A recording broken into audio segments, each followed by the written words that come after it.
Hey guys, welcome to the Ramsey Paul Show. It is Monday, November 3rd. It is really good to be here. As always, if you like this program, be sure to like and subscribe and share it with your friends. I don't have the algorithm helping me, so I count on you.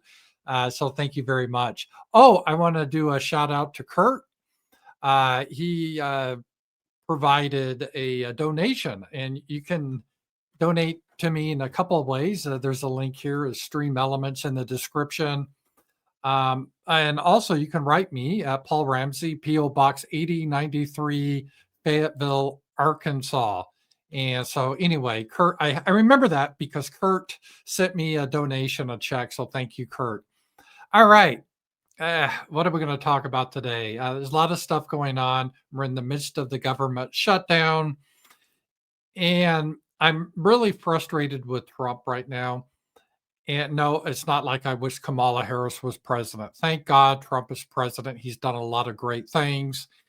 But it reminds me of his first term where he gets off track, right? He's running for the presidency and he talks about America first. Let's stay out of these stupid wars. We got to focus on America. And that really resonates with people, especially young people. Most people, what they care about are getting a job, having health insurance, finding a place that's affordable to live. They hate inflation. These are the things that people are key issues for the majority of people. Who controls the Donbass?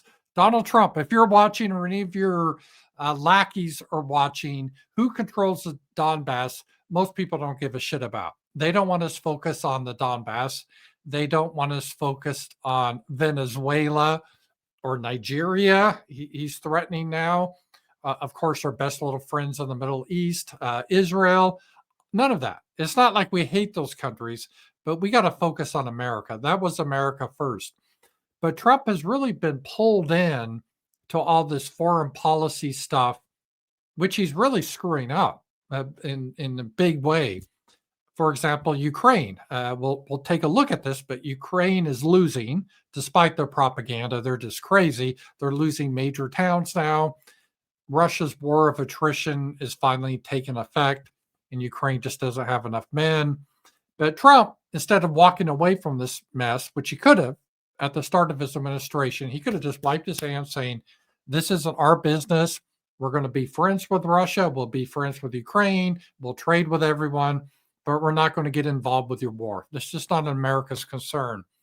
That would have been so popular with the American public. Yeah, Lindsey Graham, the neocons would scream and bitch, but who cares?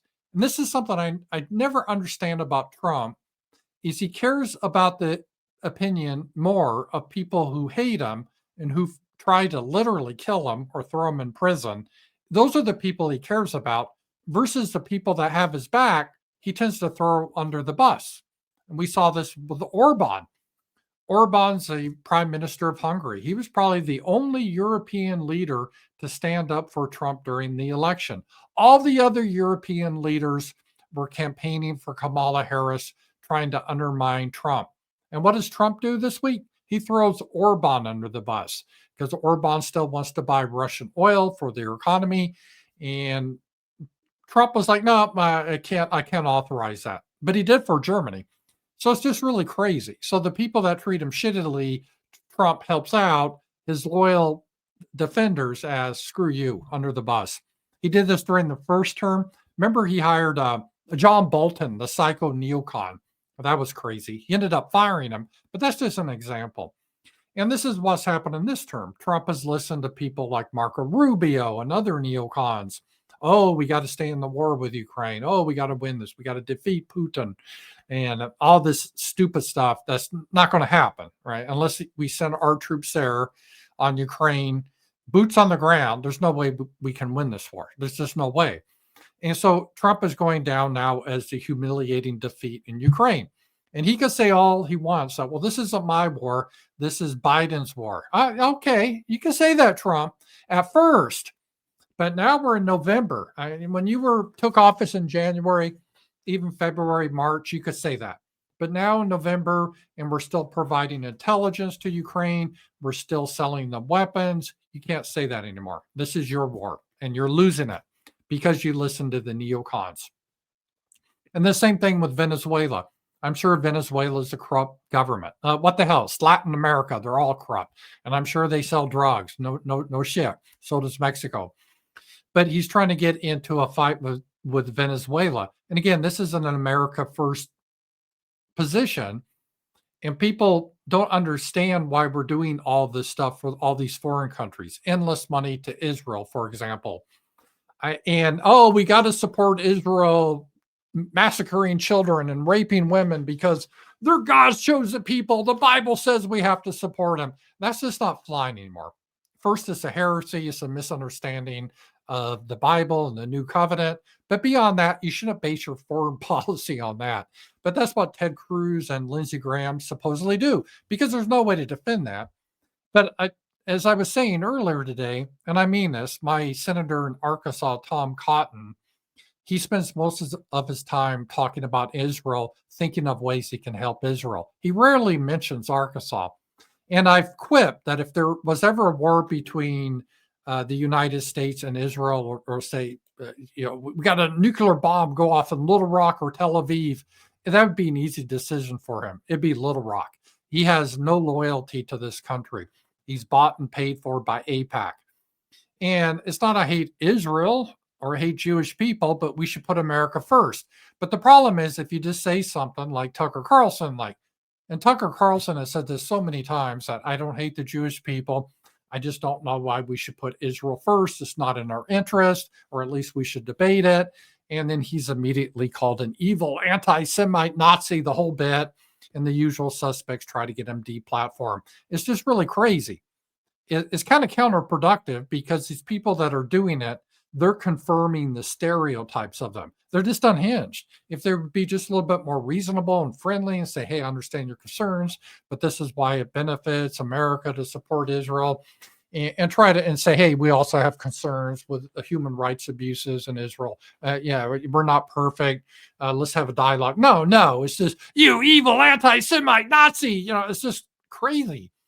And so this is where we are right now. And we got some more data on that this isn't really working out now for Trump, especially with young people. We got some polling data. And let's see, Rasmussen, they're one of the more accurate polling firms. They're not like CNN or something. They tend to be pretty honest. Only 35% of 18 to 29-year-olds approve of Trump's performance. Well, no doubt. I'm surprised it's not lower. They are far more likely to want to have Biden aides prosecuted for the Autopin scandal, 59% to 19%. Burn it down politics. Well, young people, you have to understand, what are they getting from the Trump administration? Insurance is outrageously expensive, and in many cases they can't afford it. And the one way, if they don't work for a corporate job, right? So if you work for a corporation, hopefully you get good insurance. But a lot of young kids, they can't get corporate jobs anymore because these corporate jobs are outsourcing the work to India, or they're bringing in H-1B visas, Indians, because they undercut the labor. And then you have enough Indians in a corporation, they start to openly discriminate against white people. So our young people, we can't go through the progression that people like me went through. I graduated college in 1985. I started as an entry level at a company called EDS, Electronic Data Systems. I went through their training program. It was a tough program. They called it the phase 1, phase 2, phase 3. And then phase 2, something like 70% of people were washed out. So it was tough, but I made it through. But they invested in you. And then they trained you in skills like COBOL, programming, assembler, that type of stuff back then. And then you had your corporate job. And as long as you did a good job, you could get promoted, you get raises, you had good insurance. And that was the pathway to success. Now, it didn't always happen. You had to work hard. But now these kids, they don't get the entry level jobs, again, because they're outsourced. So they can't get good jobs. And working at Chick-fil-A is not really an answer. It's, that these jobs just aren't available. And then so they can't get a job with insurance. And then they want to get affordable health care. Obamacare, which was the American Act, they had what was that called? The ACA Act, where it was to help you could get insurance. And based on your income, you'd get subsidies. And that helped people that were lower income to get insurance. Otherwise, they can't afford a health insurance. And so this is a big problem. And I'm not really a fan necessarily of Obamacare. And Trump said, "Oh, I can't stand Obamacare. It's been a failure. We have a better plan." Okay, well, what's your better plan? He never said. So now they're shutting down the government primarily because they don't want to fund the Affordable Care Act. That's it, ACA, the Affordable Care Act. And is this really a good thing? So you're telling a lot of young people, fuck you, you won't be able to buy medical insurance. And if you should get an illness or break a leg, these hospitals, because their prices go up, it seems 20% a year, right? You break a leg, hey, $40,000 bill. We'll have collection agencies after you. It's just like ruining your life. So people need health insurance, but they can't afford it. At least with the Obamacare, with the subsidies, some of these people could afford it. But Trump's position is no, no, no, we don't want to afford that. We don't want to fund that, including the senators, the Republican senators. This is a big contention. And I get it. There's some problem with illegal aliens. They shouldn't be on it. I get that. But still, this is a big problem. So this isn't really a popular position. And you can say, well, we're out of money. We got to cut back. Well, okay, if we're out of money and we need to cut back, we need to start cutting back in all areas. And that means you, Israel, you don't get as much money anymore because we just don't have it. That means we don't have money for Ukraine or all these stupid wars. And we don't have money for this bloated Defense Department or Department of War, or whatever we call it. We spend more in our military than all the countries in the world combined. Russia, China, you name it. You take all the countries in the world combined, we spend more. That's just ridiculous. We don't need to do that. We don't need to be all over the world trying to get in all these stupid wars. And Trump used to agree with that, but he's totally forgot that position. He's now traipsing around the world trying to talk to Putin, President Xi. He's worrying about Venezuela, Nigeria, and of course, our best little friends in the Middle East. And there's like no focus on America. And if you're going to have to cut people's subsidies, then you better be cutting in all areas. It doesn't make sense increasing defense, increasing spending on Israel and Ukraine and all this other bullshit when your Americans are hurting. That's just not a popular concept. It really isn't. And people are wondering why you have the socialist or communist that looks like he's going to be the mayor of New York. He shouldn't, that guy should be deported. I don't like him. But I understand how a lot of young people will basically, well, fuck you, establishment. I can't afford rent. I can't afford food. You're trying to take away my medical care. You have no option to replace that. Why should I vote for you? So the Republicans, I think, are in a dangerous situation if they keep going down this route. And it pains me that Trump decided to go down this route of the neocons and worry about Israel and all this type of stuff versus actually focusing on America. And a couple of things that brought this up that came up. And this is Scott Adams. He's got prostate cancer and it spread. And just a background, I'll just go ahead and tell you guys. I took my yearly physical, and then my blood test showed my PSA level. I think that's it, was high, and that could be a sign you have cancer of the prostate. So I had to go in, and I had to have a MRI and get that done. And then the MRI showed that everything was fine, but they still wanted to check. So I had to have a biopsy, which is it's not comfortable to get a prostate biopsy. Had to go through all that rigmarole. And the good news is I don't have cancer, but I thought of Scott Adams because he did have prostate cancer that spread. So this is a common thing. It's like women get breast cancer, men tend to get prostate cancer. And if you catch it early enough, you're okay. But if not, you can die.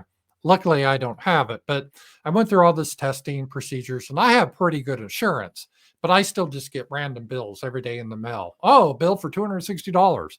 And just who knows? I'm always dealing with the insurance companies and people are really pissed about it. But Scott Adams, he's got prostate cancer that actually spread, and I guess he's probably going to die pretty soon. And he, what happened is Scott Adams was saying here. Let me see if I can see here. Yeah, here it is. On Monday, I will ask President Trump via X to help save my life. He offered to help me if I needed it. As many of you know, I have metastasized prostate cancer. My healthcare provider, Kaiser of Northern California, has approved my application to receive a new drug, but they dropped the ball in scheduling the IV to administer it. And he's declining fast, so he reached out to the President of the United States to help him with this situation. And Donald Trump Jr. saw it. Oh, going to make sure that my dad sees this. We're praying for you. Keep fighting. And then Trump got involved and had Kennedy involved. And I guess they were able to get a hold of Kaiser and get Scott Adams scheduled sooner than he was supposed to be scheduled for the medication. That's good, right? And I'm happy for Scott. But is this a way to run a medical system? And this, I know Trump, they probably think this is a good look, but it really isn't. Because while it's nice what he did for Scott Adams, how about millions of people that have the similar situation? What are they supposed to do? Are they supposed to reach out for the president to get the president to personally call their healthcare provider? Most people are not millionaires like Scott Adams that are connected.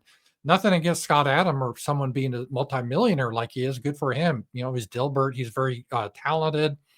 But most people don't have that pull. Are they just supposed to die?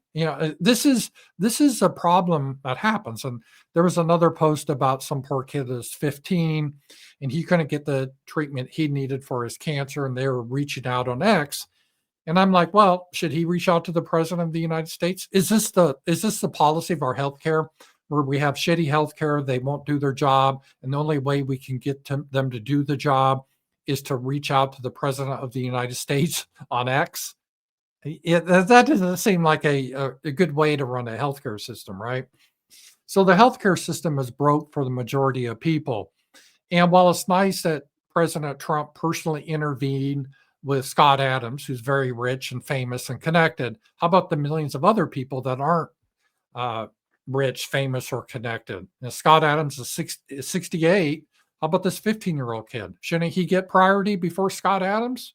Or is it no, his life is not worth as much? And see, this is what is just crazy. And again, I don't blame Scott Adams. I would do the same thing in his position. I'm blaming the system is broken. And this is not a good look for Trump if this is how our healthcare system should work.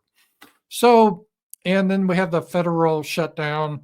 And as I predicted on X, the judge ruled that they would have to use the emergency fund for SNAP, the food stamp benefits. I guess it's partial funding they're doing. But see, that's going to create a lot more issues. A lot of people are like, why am I not getting my food aid when we're pissing away money on everything else, like Israel, Ukraine, and all the endless military buildups? It's not a good look. And yeah, you could blame the Democrats, but the Republicans, they do control the Senate, they control the House, they control the presidency. And you could say, well, yeah, but the Democrats are filibustering in the Senate. Yeah, well, that's not a constitutional thing. That's a procedural rule that was put in. And the Senate Republicans could get rid of the filibuster. They should. The whole idea of the filibuster was just to allow people to get proper time for debate so you don't rush things through. But it's been abused. It's now like this weird hack. Mr. Smith goes to Washington. Remember, he had to talk forever to try to filibuster a bill. Well, you don't even have to talk forever now. It's just all procedural. Stupid, right? Even though you have the majority of the votes, like the Republicans have in the Senate, they don't have enough votes to overcome a filibuster. But that's on the Republicans. They could remove the filibuster and they won't do that. And so the Republicans, they can try to explain that to the public, but most of the public won't understand that. And they're going to blame the Republicans on this. So again, Trump, taking his eye off domestic policy and focusing on foreign bullshit. This is a huge issue, and something that really needs to, I think, be looked at. All right. Let's see what else. Oh, we'll take a look at Scott Bessent and what's happening with China. And a lot of this Trump did inherit. I'm not trying to blame this all on Trump, especially with China and rare earths. We'll take a look at the Treasury Secretary. They think that it's naive. Oh, hang on here. Let me get this plugged in better. For the Wall Street Journal editorial board, who I call a bunch of grumpy old men, they think that the Chinese weren't going to roll out these rare earth restrictions. They've been putting this plan together for 25, 30 years, and the U.S. has been asleep at the switch. And now this administration, we're going to go at warp speed over the next 1-2 years, and we're going to get out from under the sword that the Chinese have over us, and they have it over the whole world. And this time, we have rallied the allies, and so it is going to be all the Western democracies, the Asian democracies, and India are also going to join us in this in trying to form our own supply chains. We don't want to decouple from China, but we need to de-risk. They've shown themselves to be an unreliable partner in many areas. So what happened here about the rare earth minerals is Trump put a lot of tariffs, remember Liberation Day, on China, which I don't oppose. I think tariffs are a good thing because we want to bring manufacturing back to the United States. And it wasn't Donald Trump that caused manufacturing to be offshored. This was a policy of years, both Republicans and Democrats doing the neocon policy. Ben Shapiro types were cheering it because, hey, if we build stuff in China, it's cheaper for American consumers. We can save a nickel at Walmart. And a lot of people like Pat Buchanan and others were saying, well, yeah, this is good for America, though, because these manufacturing jobs, they provide a lot of good employment for people. And there's also a national security issue because if we outsource all our factories, how are we going to deal with a national, let's say, a war, because we can't build anything anymore. We're relying on other countries. They're like, oh, we're in a new age. You don't have to worry about that. Oh, you got to get in the modern 21st century. That doesn't apply anymore. And one of the things we got rid of, we have a lot of rare earths in the United States, in Nevada and Montana. So it's not so much the minerals, but the refining process is very complicated, and it takes a lot of capital investment to bring that online. We used to do it in the United States, but because it was cheaper to offshore it to China, we did that. So now, because China is frustrated the United States because Trump, and this is Trump's fault, he told China, well, hey, and India, we're mad at Russia, so you can't buy their oil anymore. If you buy their oil or gas, we're going to put a huge tariff on you, over 100%. And both India and China is like, you can't do that. I mean, you can put tariffs on our goods coming to the United States, but you can't tell us who we can do business with. We're a sovereign nation. And they're right. But Trump wanted to do that. So China finally got mad enough. They're like, well, fuck you. How about this? We're not going to sell you the rare earth components anymore. How do you like that? And see, these rare earth components are really necessary for a lot of high-tech functions, especially in weapon systems, modern weapon systems, modern fighters, cruise missiles, and so forth. So if we don't have the rare earth components, we can't build modern weapon systems. In the United States, we love all these wars against Iran, killing Palestinians, supplying Ukraine, maybe going to war with Venezuela, and then there's Nigeria potentially. I mean, it's just endless wars. The Houthis or whatever they are. So we always have these bombing campaigns with Tomahawk missiles and so forth. They require rare earth components to make new ones. And China was trying to block us. So that's a problem. And it was a problem of free trade and offshoring. And so it turns out people like Pat Buchanan were right, and the people that were saying otherwise were wrong. The free traders were killing us. All right. And in Russia, a couple of things that are happening here. Russia is making a lot of advances on the battlefield in Donbass. And here we go. Something, they're going door to door. They actually have video of Russia now controls about 80% of Pokrovsk. That's a key logistical city in the Donbass. And this was a city that Zelensky said, oh, propaganda, Russian propaganda. We're winning the glorious battles. The Russians will never get that city. And well, we're getting some surrenders now from Ukrainian troops. I think they got encircled. And so, if you get encircled, you can't get in your supplies. So the Ukrainians are surrendering in the Donbass region. But NATO and Europe, they're in fantasy land. They still think Russia's losing. It's really bizarre. It's like Bad Dag Bob. Remember that? It's just not looking at reality. And that's the way a lot of our leaders do. They follow the narrative, whatever the narrative is, instead of reality. So they want the narrative to be that Russia, oh, they're just hardly advancing. They're losing billions of men. And oh, they're losing. They've strategically lost the war. Meanwhile, Russia keeps advancing and they're winning the war. So there's this whole disconnect. And I don't even know if Trump knows the truth. Maybe he's been relying on people like Zelensky. That guy's the biggest liar around. And we're being dragged down by this stuff. Trump is hitching himself up for a losing cause. And that's where we are right now. So I think those are the top stories for today. And as always, guys, thank you so much for watching. And I will talk to you guys later. Bye bye.